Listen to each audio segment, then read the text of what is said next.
For professional, knowledgeable real estate service you can count on, call the Dan Gemus Real Estate Team. For solid real estate information and advice you can trust, listen to the Dan Gemus Real Estate Show. Compliments to the show. You're really hitting on the subjects and you're telling the truth. I appreciate you. Now back to the show with broker owner and host, Dan Gemus.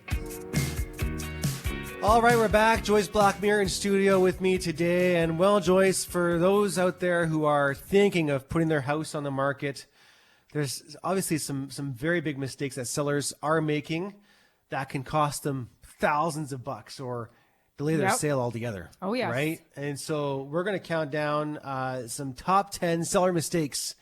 And trust me, you'll want to avoid every single one of these things because I've got a list. Do you? You have your own list? I'm starting it in my head. Well, I bet you we're gonna hit some of these because a lot of these were definitely some of my regular mistakes as well. So that we always advise people. So number 10, skipping the pre-listing prep. So sellers assume their home is good enough, right?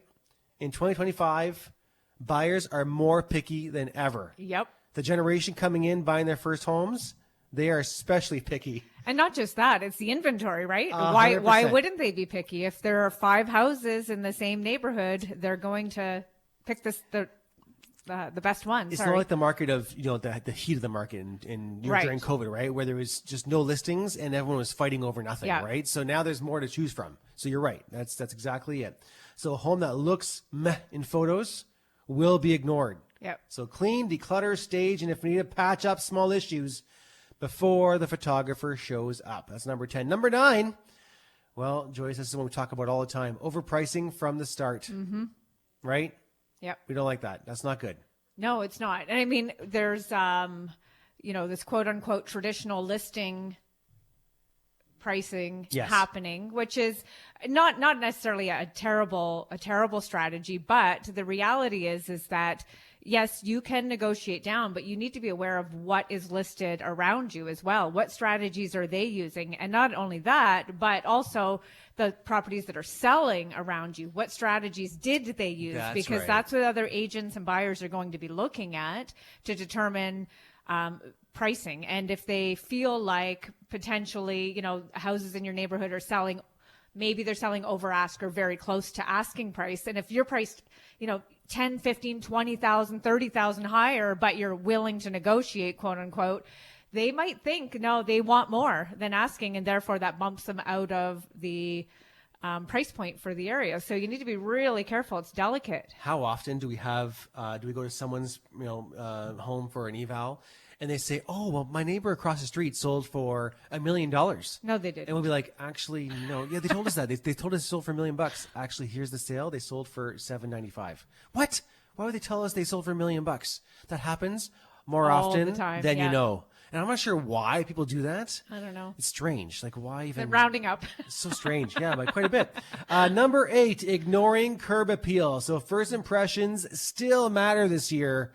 If the grass is overgrown or the front porch looks tired, buyers assume the inside is worse. So no doubt about that, right? Fresh mulch, a clean walkway, and a few flowers go a long, long way.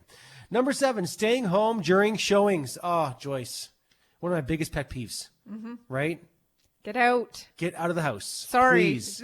If it, unless there's an absolute mobility issue or something like that, of course. But if you can get out, get out. It makes buyers and agents more comfortable to have conversation about your property, and it makes them feel more comfortable to try your property on for size and feel good in the space and all the things that they're not going to do if you're there and or following them around.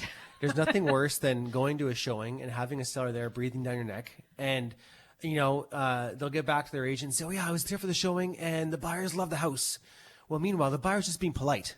What are they going to say? No, I don't like this. I don't like that. You're there in front of them, right? So they're going to say nice things because you're there in front of them. So get out of the house and let them speak. Oftentimes buyers just rush out because they're annoyed. Yeah. Right? They're uncomfortable. So they just want to get out of the house.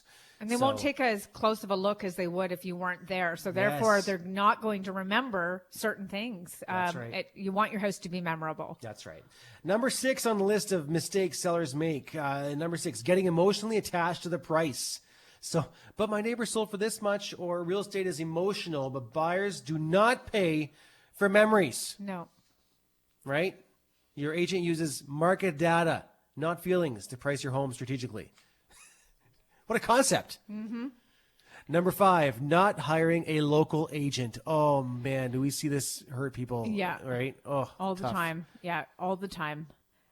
When out-of-town agents aren't familiar with the pricing strategies being used, or they're not familiar with the neighborhoods or what's going on or what's coming up, it can really hurt. And I'll give you an example. Actually, I'm not going to tell you which property. I wouldn't remember the address anyways. But an out-of-town agent priced really, really low, anticipating multiple offers, and the house sold. And it did sell for over asking, but it sold for under market value because they weren't priced appropriately. They priced it too low for the area because they didn't agent. know what to put on it. Yep. In my That's opinion, tough. like I'm assuming they just had no clue. That's why they priced it so low. But 100%. Please. don't leave money on the table, but also hire a local Yeah. agent. Hire the Dan Gemus team, quite frankly. Yeah. It's the best option. Jeez. So we have 4 more things on the list, but we're out of time for this segment. So we're gonna hold on to these till the next half hour. Okay. So hang tight. We're talking about some top 10 mistakes sellers make when listing a property. So we've got the first 6 down. So we've got number 7, 8, 9, and 10 to come up.